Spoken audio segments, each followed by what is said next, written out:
Hey everyone, welcome to Net Biology. I'm Anuja and I'm going to discuss some important questions for CSIR Net Life Science examination in the topic Animal Physiology or System Physiology of Animals 7th unit of the syllabus. और अभी तक हमने part B के सारे question देख लिए हैं। इससे पहले वाली वीडियो में मैंने पार्ट सी के कुछ क्वेश्चंस डिस्कस किए थे। इस पर्टिकुलर वीडियो में भी हम पार्ट सी के क्वेश्चंस देखेंगे जो कि एनिमल फिजियोलॉजी से रिलेटेड है। ठीक है, तो चलिए स्टार्ट करते हैं फर्स्ट क्वेश्चन से। फर्स्ट क्वेश्चन है, which one of the following graphs represent a normal sexual cycle in a normal human female. और ये क्वेश्चन आ चुका है जून 2011 में। इनमें से कौन सा ग्राफ रिप्रेजेंट करता है normal sexual cycle in a normal human female. Female में कौन सा जो ग्राफ है वो करेक्टली बता रहा है, और इसमें से हमको किसके बेस पे बताना है। ये जो कंसंट्रेशन है इन दो हार्मोन्स की, ईस्ट्रोजन प्रोजेस्टेरॉन, वैसे 4 हार्मोन्स होते हैं जो मेनली रेगुलेट करते हैं आपकी जो भी ये मेंस्ट्रुअल साइकिल है, इसको नॉर्मल जो सेक्सुअल साइकिल है उसको। यहाँ पे 2 हार्मोन्स दिए गए हैं हमको, ईस्ट्रोजन एंड प्रोजेस्टेरॉन। इनके बेसिस पे हमको बताना है कि कौन सा ग्राफ करेक्टली रिप्रेजेंट कर रहा है एक सेक्सुअल साइकिल को, नॉर्मल सेक्सुअल साइकिल को। ठीक है, तो इससे पहले हम जान लेते हैं ईस्ट्रोजन एंड प्रोजेस्टेरॉन की कंसंट्रेशन के बारे में, किस फेज़ में ये ज़्यादा होते हैं, किस फेज़ में कम। और उसके बाद हम बताएंगे, उसके बाद हम कंक्लूजन पे निकलेंगे कि कौन सा ऑप्शन इसमें से करेक्ट होना चाहिए, कौन सा ग्राफ करेक्ट होना चाहिए। ठीक है, तो what is the menstrual cycle, और उसमें कितने फेज़ होते हैं, 4 फेज़ होते हैं। एक तो मेंस्ट्रुएशन का फेज़, फर्स्ट वाला मेंस्ट्रुअल फेज़ जिसे कहते हैं। सेकंड वाले को कहते हैं फॉलिकुलर फेज़ या post menstrual phase. Third one is ovulation phase. और fourth one is known as post ovulation और ल्यूटियल फेज़। ठीक है, एफएसएच जो है आपका, एफएसएच यानी कि फॉलिकुलर स्टिमुलेटिंग हार्मोन, इसका मेन काम होता है ग्रेफियन फॉलिकल को डेवलप करना, और उसके अंदर जो एग सेल है उसका भी डेवलप करना, उस इमेच्योर को मैच्योर कंडीशन में कन्वर्ट करना। एफएसएच रिलीज होता है फॉलिकुलर फेज में और ये डेवलप करता है ग्रेफियन फॉलिकल को। ठीक है, उसके बाद ईस्ट्रोजन की अगर हम बात करें तो इसका जो कंसंट्रेशन है ब्लड में कब हाई होता है या किस टाइम पे ये रिलीज होना स्टार्ट होता है, तो इसका लेवल इंक्रीज होता है लेटर फॉलिकुलर फेज़ में, या फॉलिकुलर फेज़ का जो लास्ट स्टेज चल रहा हो, जब मैच्योरेशन हो ही चुका हो, उस टाइम पे ईस्ट्रोजन लेवल इंक्रीज़ होता है। और ये क्या करता है, ये रिड्यूस करता है एफएसएच के सिक्रीशन को और एलएच को इंक्रीज़ करता है, क्योंकि एलएच जो है ल्यूटिनाइजिंग हार्मोन, ये बहुत इंपॉर्टेंट है ओव्यूलेशन के टाइम पे, ताकि ग्रेफिन फॉलिकल जो है वो रप्चर होके एग सेल को रिलीज़ कर सके। इसके लिए इंपॉर्टेंट है कि एलएच का जो कंसंट्रेशन है वो ब्लड में ज़्यादा हो, और इसे कौन इंड्यूस करता है, आपका ईस्ट्रोजन। तो जो पोस्ट आप कह सकते हो, पोस्ट फॉलिकुलर जो फेज़ है, लास्ट वाला जो फेज़ चल रहा होगा फॉलिकुलर फेज़ का, उस टाइम पे ईस्ट्रोजन इंक्रीज़ होने लगता है और धीरे धीरे इसकी कंसंट्रेशन इंक्रीज़ होने लगती है ब्लड में। फिर क्या है, आफ्टर ओव्यूलेशन, ओव्यूलेशन के टाइम पे तो एलएच की कंसंट्रेशन सबसे ज़्यादा होगी। जो रप्चर ग्रेफिन फॉलिकल है, ओव्यूलेशन फेज़ के बाद आती है आपकी ल्यूटियल फेज़ या पोस्ट ओव्यूलेशन फेज़। इस टाइम पे ग्रेफिन फॉलिकल जो है वो रप्चर होता है और फॉर्म करता है। इसके बाद जो रप्चर हो चुका है उसके बाद एग सेल रिलीज़ हो गई, जो बचा हुआ जो पोर्शन है ग्रेफिन फॉलिकल का, वो फॉर्म करता है एक और स्ट्रक्चर जिसका नाम है कॉर्पस ल्यूटियम। एक पेल बॉडी स्ट्रक्चर है, इसलिए इसको ल्यूटल फेज कहते हैं, क्योंकि यहाँ पे कॉर्पस ल्यूटियम का फॉर्मेशन होता है। और ये किस लिए फॉर्म होता है, क्योंकि ये फिर रिलीज़ करता है प्रोजेस्टेरॉन को, और प्रोजेस्टेरॉन बहुत इंपॉर्टेंट है आपके जो भी एंडोमेट्रियम है उसके डेवलपमेंट के लिए और प्रेगनेंसी को गेन करने के लिए। अगर प्रोजेस्टेरॉन हार्मोन किसी भी टाइम पे कम हो गया तो आपके अबॉर्शन का जो जो कंडीशन आ जाती है उसकी वजह से होता है। तो प्रोजेस्टेरॉन हार्मोन की ओव्यूलेशन के बाद जो कंसंट्रेशन है ब्लड में, ये इंक्रीज़ हो जाती है क्योंकि ये सिक्रीट होने लगता है कॉर्पस ल्यूटियम से। And corpus luteum secretes progesterone जो कि प्रिपेयर करता है यूटेरस को for the pregnancy. The concentration of LH and oestrogen level becomes low approximately 3 days before menstruation। अब इसके बाद जो मेंस्ट्रुअल फेज़ आएगी, उस फेज़ के बाद या उस फेज़ से पहले जो ईस्ट्रोजन है और प्रोजेस्टेरॉन है, ये दोनों ही कम होने लगते हैं। एलएच भी ईस्ट्रोजन भी और प्रोजेस्टेरॉन भी, अगर फर्टिलाइजेशन नहीं होता है। तो अगर फर्टिलाइजेशन हो जाता है तो ईस्ट्रोजन की जो कंसंट्रेशन है वो भी इंक्रीज़ रहेगी, या कह सकते हैं कि सफिशिएंट अमाउंट में इंटरमीडिएट जो कंसंट्रेशन है वो रहेगी। और जो दूसरा जो प्रोजेस्टेरॉन है उसकी कंसंट्रेशन इंक्रीज़ हो जाएगी, क्योंकि और उसकी कंसंट्रेशन इंक्रीज़ होती रहेगी जब तक जो फीटस है वो अ, जो एंडोमेट्रियम है वहाँ तक अटैच ना हो जाए तब तक। और प्रेगनेंसी अगर गेन हो जाती है तो फर्टिलाइजेशन हो जाता है। तो फर्टिलाइजेशन अगर नहीं होता है, कोई कंडीशन ऐसी है जिसमें फर्टिलाइजेशन नहीं हो रहा है, मेनली जो कंडीशन होती है उसमें oestrogen and progesterone level decrease हो जाता है बहुत ही स्पीड से, रैपिडली स्पीड से। प्रोजेस्टेरॉन भी और ईस्ट्रोजन भी कम हो जाता है और उसके वजह से जो एंडोमेट्रियम है जिसका डेवलपमेंट हो रहा था वो रप्चर हो जाती है, और वो उसकी सेल्स क्या हो जाती है, सारी डिस्ट्रॉय हो जाती है। और उसके बाद आती है आपकी फिर से मेंस्ट्रुअल फेज। ओके, तो ये सारा साइकिल चलता रहता है। अगर फर्टिलाइजेशन हो जाता है तो प्रोजेस्टेरॉन वैसे ही रहेगा, ईस्ट्रोजन वैसे ही रहेगा, ताकि प्रेगनेंसी जो है वो गेन की जा सके, कंसीव की जा सके। ठीक है, तो ये कंडीशन ऐसे करके होती है। ईस्ट्रोजन कहाँ से सिक्रीट होना स्टार्ट हो रहा है, मेस्ट्रुअल साइकिल के बाद का जो फेज़ है फॉलिकुलर फेज़, उसके उस टाइम पे ईस्ट्रोजन इंक्रीज़ हो रहा है। और डिक्रीज़ कहाँ पे हो रहा है, ओव्यूलेशन के बाद या मेंस्ट्रुअल साइकिल के टाइम पे, और मेंस्ट्रुअल फेज़ के टाइम पे, सॉरी, मेंस्ट्रुअल फेज़ के टाइम पे और उसके पहले ईस्ट्रोजन डिक्रीज़ हो जाएगा। प्रोजेस्टेरॉन कहाँ पे इंक्रीज़ होगा, ओव्यूलेशन के बाद के टाइम पे प्रोजेस्टेरॉन इंक्रीज़ होगा। और डिक्रीज़ कब होगा, मेंस्ट्रुअल फेज़ जब आएगी, या आप कह सकते हो कि जब फर्टिलाइजेशन ना हो और फिर से मेंस्ट्रुअल फेज़ आ जाए, उस टाइम पे दोनों ही जो हार्मोन है ईस्ट्रोजन एंड प्रोजेस्टेरॉन, ये दोनों ही इनका लेवल कम हो जाएगा और उनकी कंसंट्रेशन सबसे ज़्यादा लो होगी। अब अगर हम बात करें ग्राफ की, तो ग्राफ में जैसा मैंने कहा कि इसमें ईस्ट्रोजन एंड प्रोजेस्टेरॉन की कंसंट्रेशन के बेस पे हमको बताना है कि कौन सा ग्राफ करेक्ट होना चाहिए।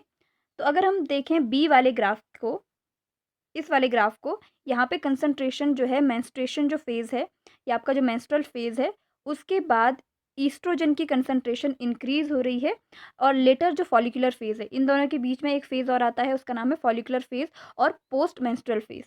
इस फेज़ में ईस्ट्रोजन की कंसंट्रेशन लेटर वाले टाइम पे या पोस्ट के टाइम पे लास्ट कंडीशन में इंक्रीज़ होने लगती है, जो कि फर्दर इंक्रीज़ करती है एलएच की कंसंट्रेशन को। उसके बाद ईस्ट्रोजन फिर से थोड़ा-सा डिक्रीज़ हो जाता है ओव्यूलेशन के टाइम पे, और उसके बाद ओव्यूलेशन के बाद फिर से इंक्रीज़ हो जाता है तब तक जब तक फर्टिलाइज़ेशन ना हो, ऐसी कंडीशन आ जाए, और उसके बाद ही मेंस्ट्रुअल साइकिल में या जो मेंस्ट्रुअल फेज़ है वहाँ पे फिर से डिक्रीज़ हो जाता है ईस्ट्रोजन। तो यहाँ पे ये करेक्टली बता रखा है। दूसरा अगर हम बात करें प्रोजेस्टेरॉन की, प्रोजेस्टेरॉन मेंस्ट्रुअल जो साइकिल है, सॉरी, मेंस्ट्रुअल फेज़ है, मेंस्ट्रुअल फेज़ में या मेंस्ट्रुएशन फेज़ में सबसे ज़्यादा डिक्रीज़ होता है प्रोजेस्टेरॉन, क्योंकि उसकी वजह से एंडोमेट्रियम जो है वो डिस्ट्रॉय होने लगती है। इस कंडीशन में प्रोजेस्टेरॉन सबसे कम, यहाँ पे प्रोजेस्टेरॉन सबसे कम है। और ओव्यूलेशन के बाद, ओव्यूलेशन के टाइम पे प्रोजेस्टेरॉन उतना ही थोड़ा बहुत इंक्रीज़ हुआ है। ओव्यूलेशन के बाद अचानक से प्रोजेस्टेरॉन बहुत ज़्यादा इंक्रीज़ हो गया है, इसकी कंसंट्रेशन बहुत ज़्यादा है। और ऐसा ही होता है ओव्यूलेशन के बाद, कॉर्पस ल्यूटियम की वजह से प्रोजेस्टेरॉन इंक्रीज़ होने लगता है ब्लड में। तो ये वाला जो ग्राफ है ये करीब-करीब सही इसको रिप्रेज़ेंट कर रहा है बाकी के हिसाब से।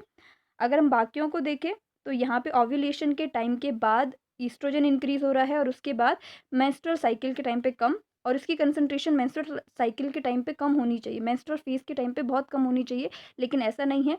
और मेंस्ट्रुअल फेज़ के बाद फॉलिकुलर फेज़ में प्रोजेस्टेरॉन हार्मोन इंक्रीज़ हो रहा है, जो कि गलत है। तीसरे की अगर हम बात करें, ओव्यूलेशन के बाद ओव्यूलेशन के बाद प्रोजेस्टेरॉन की कंसंट्रेशन इंक्रीज़ है, मेंस्ट्रुअल के टाइम पे कम है, और उसके बाद फिर इंक्रीज़ नहीं हुई है। और ईस्ट्रोजन जो है वो ओव्यूलेशन के बाद इंक्रीज़ ही नहीं हुआ है, जो कि गलत है। ईस्ट्रोजन की कंसंट्रेशन ओव्यूलेशन के बाद इंक्रीज़ होती है, और मेंस्ट्रुअल टाइम पे ये कम होती है, और मेंस्ट्रुअल के बाद जब फॉलिकुलर फेज़ आती है उसके लास्ट वाले पोर्शन में ईस्ट्रोजन ज़्यादा होना चाहिए, जबकि मेंस्ट्रुअल के बाद ही ये ज़्यादा दिखा रखा है। और तीसरे में अगर हम बात करें तो प्रोजेस्टेरॉन मेंस्ट्रुअल साइकिल के बाद इंक्रीज़ है धीरे-धीरे, और उसके बाद ओव्यूलेशन के बाद ये डिक्रीज़ है, जो कि गलत है, क्योंकि प्रोजेस्टेरॉन की जो कंसंट्रेशन है वो मेंस्ट्रुअल या आपकी मेंस्ट्रुअल फेज़ है वहाँ पे, उसके बाद लेकिन जो प्रोजेस्टेरॉन है, प्रोजेस्टेरॉन की जो कंसंट्रेशन है वो मेंस्ट्रुअल फेज़ के बाद कम होनी चाहिए और ओव्यूलेशन के बाद इंक्रीज़ होनी चाहिए, जो कि यहाँ पे नहीं बता रखा है। तो कौन-सा ऑप्शन करेक्ट होगा? बी वाला, जिसमें करेक्टली डिफ़ाइन किया गया है और करेक्टली रिप्रेज़ेंट किया गया है दोनों की कंसंट्रेशन को एक नॉर्मल सेक्सुअल साइकिल में। तो कौन-सा ऑप्शन करेक्ट होगा? बी वाला ऑप्शन यहाँ पे एकदम करेक्ट है। नेक्स्ट क्वेश्चन है, desert animal have longer loop of Henle compare to the compare to that of humans. It may be due to the following reasons. और ये क्वेश्चन आ चुका है दिसंबर 2012 में। ऑप्शंस हैं, long loop of Henley is associate with greater amount of vasopressin secretion. In long loop of Henley the counter current exchanger is more effective. Long loop of Henley conserve more water. Long loop of Henley stimulates production of angiotensin 2। और हमको बताना है कि इनमें से कौन सा correct है, कौन कौन से करेक्ट है। 2 भी हो सकते हैं, 3 भी हो सकते हैं, या 1 भी हो सकता है। और ऑप्शंस हमारे पास हैं, पी एंड क्यू करेक्ट है, क्यू एंड आर करेक्ट है, आर एंड एस करेक्ट है, या ओनली एस करेक्ट है। अब इसमें से हमको सही ऑप्शन चूज़ करना है। तो पहले बात कर लेते हैं loop of Henley. Loop of Henley एक पार्ट है आपके नेफ्रॉन्स का, जहाँ पे फिल्ट्रेशन होता है, यूरिन फॉर्मेशन होता है किडनीज़ में। इसका एक पार्ट है लूप ऑफ हेनले, और कुछ यू शेप्ड की लूप होती है, और उसमें से रीअब्जॉर्प्शन का मेनली काम होता है। काउंटर करंट मैकेनिज्म यहाँ पे चलता है, जिससे सॉल्ट का और वाटर का रीअब्जॉर्प्शन किया जाता है। इसी जो यहाँ पे जो ये लूप है, इसी में ये सारा काम होता है। तो इसमें जो हमारे पास डेजर्ट एनिमल्स हैं, हमारे कंपैरेटिव टू ह्यूमंस, उनके पास ज़्यादा लंबी लूप ऑफ हेनले है। तो मेन यही रीज़न होगा कि ये ज़्यादा से ज़्यादा वाटर का रीअब्जॉर्प्शन कर सकें।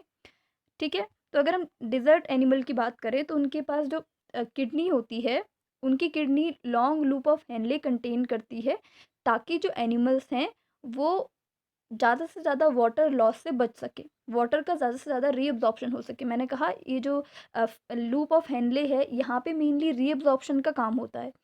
और रीअब्ज़ॉर्प्शन किसका? या तो सॉल्ट का होगा, या जो इलेक्ट्रोलाइट है उनका, और या तो जो वाटर है उसका होगा। और इससे किसकी कंसंट्रेशन इंक्रीज़ होगी, या किसका वॉल्यूम इंक्रीज़ होगा? ब्लड का लेवल इंक्रीज़ होगा, ब्लड वॉल्यूम इंक्रीज़ होगी, और बॉडी में डिहाइड्रेशन वाली कंडीशन नहीं आएगी। और डेज़र्ट एनिमल, वहाँ का जो इन्वायरमेंट है वो किस तरीके का रहता है? ऐसे एनिमल्स में वाटर को कंज़र्व करने की जो कैपेसिटी है वो ज़्यादा रहती है, क्योंकि इनकी एनवायरमेंटल कंडीशन ही ऐसी होती है। इसलिए वाटर को कंज़र्व करने के लिए ही मेनली ये लूप ऑफ हेनले ज़्यादा लॉन्ग साइज़ की होती है, क्योंकि ये अफ़ोर्ड नहीं कर सकते हैं कि वो ज़्यादा से ज़्यादा अमाउंट में सॉल्ट और वाटर को लॉस कर सकें। इसलिए इनका यूरिन जो फ़ॉर्मेशन होता है वो बहुत ही कंसंट्रेटेड यूरिन होती है, उसमें वाटर की जो क्वांटिटी होती है वो बहुत कम होती है। Antidiuretic hormone binds to receptors on cells in the collecting duct of the kidney and promotes reabsorption. एंटीडायूरेटिक hormone का भी यही काम होता है कि ये रीअब्जॉर्प्शन को ज़्यादा से ज़्यादा अमाउंट में इंक्रीज कर सके। ठीक है?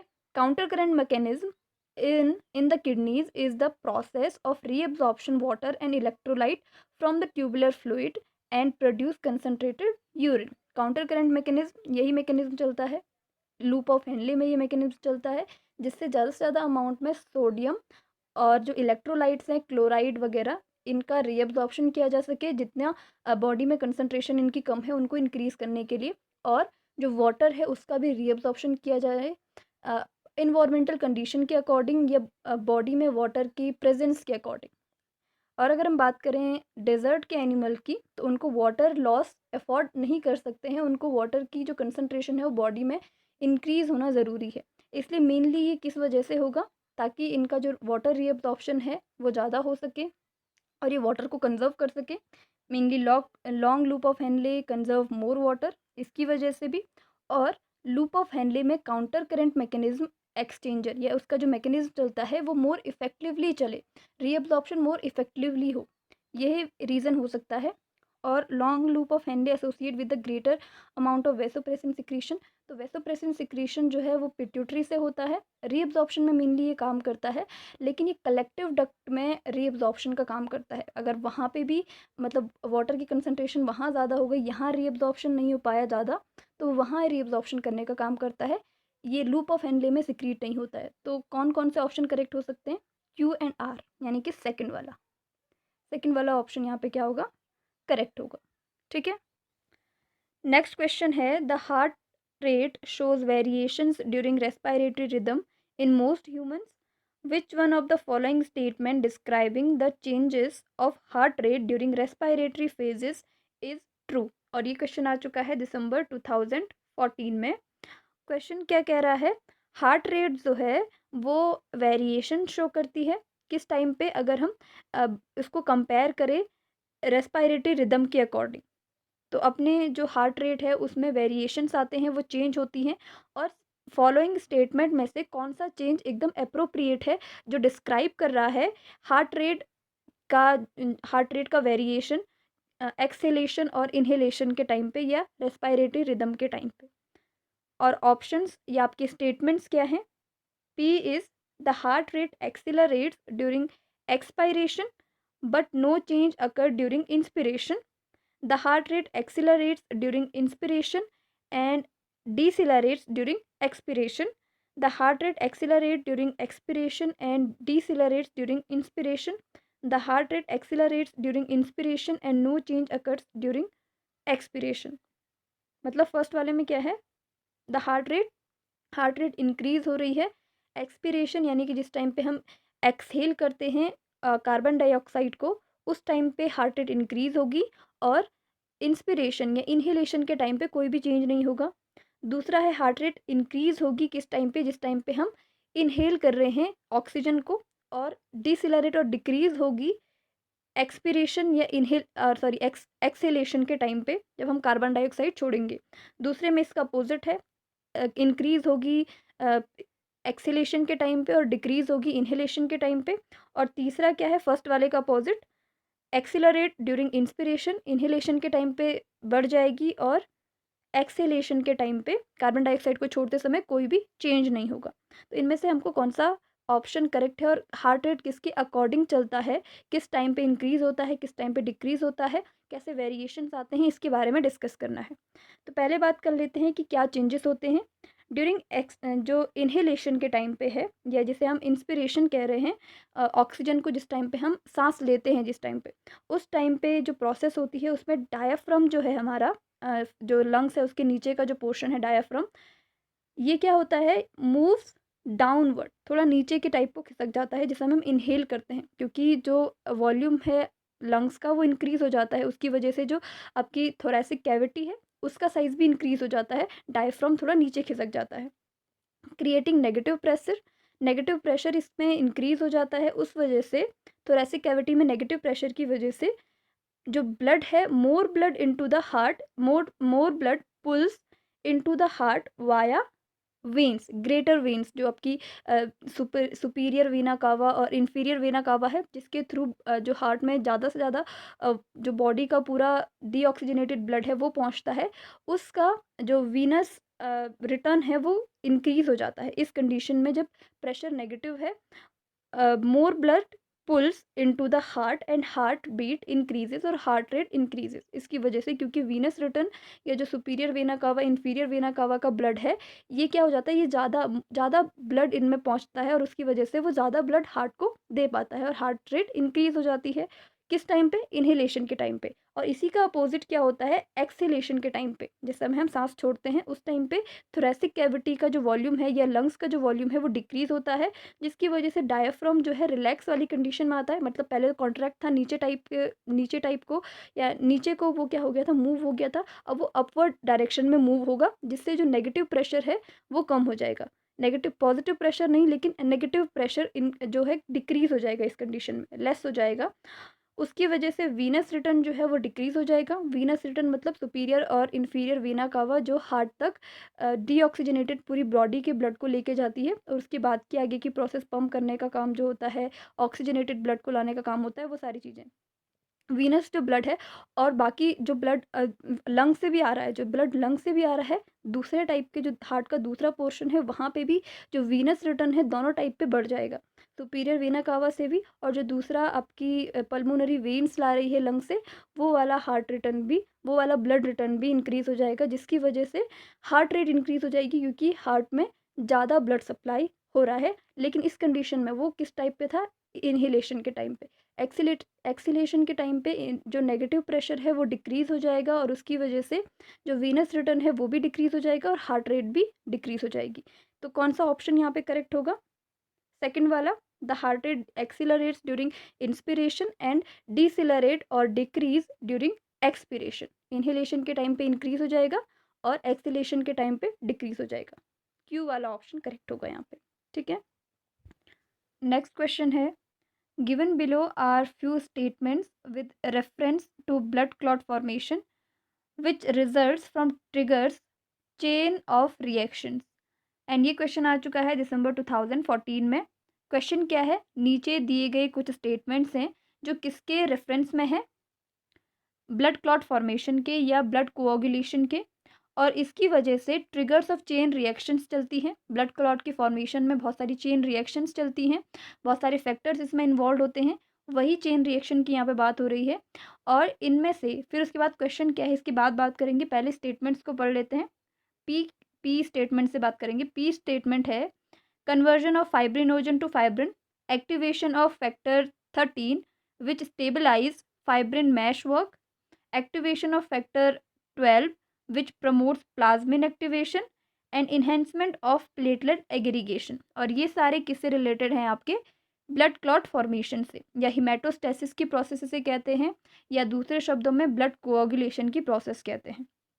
इसमें 4 स्टेटमेंट्स हैं और एक बहुत ही लॉन्ग प्रोसेस होती है ब्लड कोआगुलेशन। अगर हम पर्टिकुलरली ब्लड क्लॉटिंग की बात करें तो वहाँ पे काफ़ी सारे फैक्टर्स काम करते हैं, intrinsic extrinsic pathways, internal bleeding है या एक्सटर्नल ब्लीडिंग है, तो वहाँ पे वुंड फॉर्मेशन, जो वुंड है वहाँ पे क्लॉट फॉर्मेशन की जो प्रोसेस है उसमें काफ़ी सारे फैक्टर्स इन्वॉल्व होते हैं और उसके बाद लास्ट में जाके फाइब्रिनोजन से फाइब्रिन कन्वर्ट होता है और polymerisation, after polymerisation of fibrin, क्योंकि वो इनसोल्यूबल है, और उसके बाद बनता है आपका फाइब्रिन क्लॉट। तो काफ़ी सारी बड़ी प्रोसेस है इंट्रिंसिक पाथवे में भी और एक्सट्रिंसिक पाथवे में भी।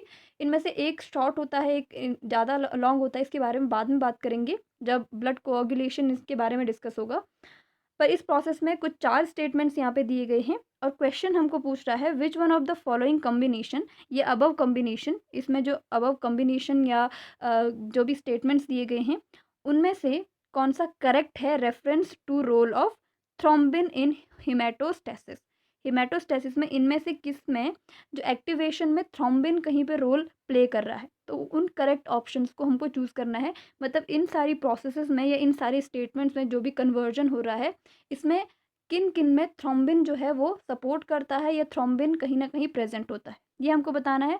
और सही आंसर कौन सा होगा, जो जो ऑप्शंस में या जिन जिन स्टेटमेंट्स में थ्रोम्बिन का यूज़ होगा, और रॉन्ग कौन सा होगा जिनमें थ्रोम्बिन यूज़ नहीं होगा।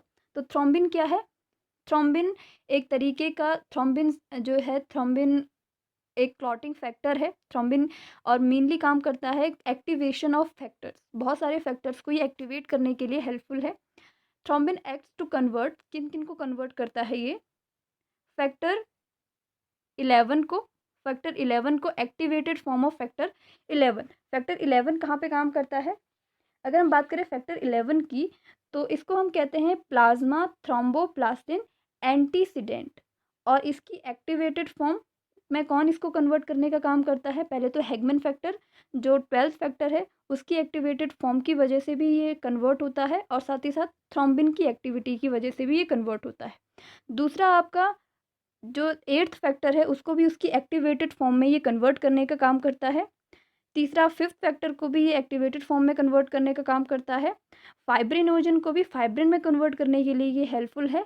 और 13th फैक्टर को, जो कि जिसका नाम है fibrin stabilising factor, 13th factor सबसे लास्ट फैक्टर है, और ये मेनली कहाँ पे काम करता है, फाइब्रिनोजन से फाइब्रिन में कन्वर्ट करने के लिए और फाइब्रिन को स्टेबलाइज करने के लिए काम करता है।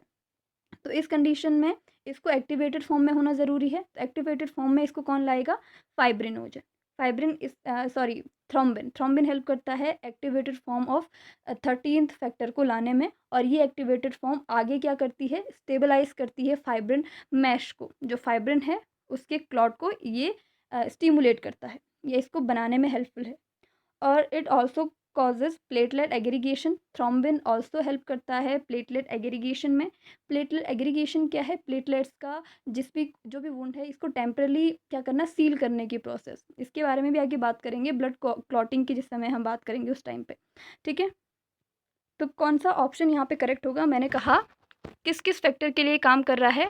एक तो 11th फैक्टर के लिए काम कर रहा है, 8th फैक्टर के लिए काम कर रहा है, 5th फैक्टर के लिए काम कर रहा है, फाइब्रिनोजन टू फाइब्रिन में कन्वर्ट कर रहा है, एंड 13th फैक्टर को भी एक्टिवेटेड फॉर्म में कन्वर्ट कर रहा है। मतलब हमको यहाँ पे क्या दे रखा है, conversion of fibrinogen to fibrin, fibrinogen to fibrin में भी ये हेल्पफुल है थ्रोम्बिन, ये भी करेक्ट होगा। Activation of factor 13th which stabilise fibrin meshwork, इसका नाम ही क्या है? 13th फैक्टर का नाम है फाइब्रिन स्टेबलाइजिंग फैक्टर, जो स्टेबलाइज करता है फाइब्रिन मैश को। ये जो फाइब्रिन के इनसोल्यूबल थ्रेड्स हैं उनको स्टेबलाइज करके क्लॉट फॉर्मेशन में हेल्प करता है। इसके एक्टिवेशन, इसको भी एक्टिवेटेड फॉर्म में लाने के लिए थ्रोम्बिन काम करता है, थ्रोम्बिन हेल्पफुल है। Third one is activation of factor 12th which promotes plasmin activation. इसके लिए हमने देखा कि यहाँ पे 8th फैक्टर है, 5th फैक्टर है, 11th फैक्टर है, लेकिन 12th फैक्टर की यहाँ पे बात नहीं हुई है। और साथ ही साथ इन्हेंसमेंट ऑफ प्लेटलेट एग्रीगेशन, इसमें भी थ्रोम्बिन हेल्पफुल है, थ्रोम्बिन हेल्प कर रहा है। लेकिन जो आर वाला ऑप्शन है यहाँ पे 12th फैक्टर को, मेनली जो हमारा इंट्रिंसिक पाथवे होता है उसमें 12th फैक्टर से ही स्टार्ट होता है, लेकिन 12th फैक्टर को एक्टिवेटेड फॉर्म में लाने के लिए थ्रोम्बिन का कोई भी सपोर्ट या थ्रोम्बिन का कोई भी साथ नहीं होता। तो आर वाला ऑप्शन हम कह सकते हैं कि ये वाला ऑप्शन रॉन्ग होगा, बाकी वाले ऑप्शन करेक्ट होंगे। हमको कॉम्बिनेशन में आंसर बताने हैं, तो इनमें से कोई एक आंसर करेक्ट होगा जिसमें आर प्रेजेंट ना हो। तो कौन सा ऑप्शन है वो? PQS, ये वाला PQ&S, जिसमें आर इन्वॉल्व नहीं है। तो कौन सा ऑप्शन करेक्ट होगा? सेकंड वाला ऑप्शन यहाँ पे करेक्ट होगा। First, second, third statement correct है, ठीक है। तो ये है इस क्वेश्चन की एक्सप्लेनेशन और आंसर। आज के लिए इतना ही, आगे और सारे क्वेश्चंस के साथ बात करेंगे पार्ट सी के, एनिमल फिजियोलॉजी के। Okay, thank you so much.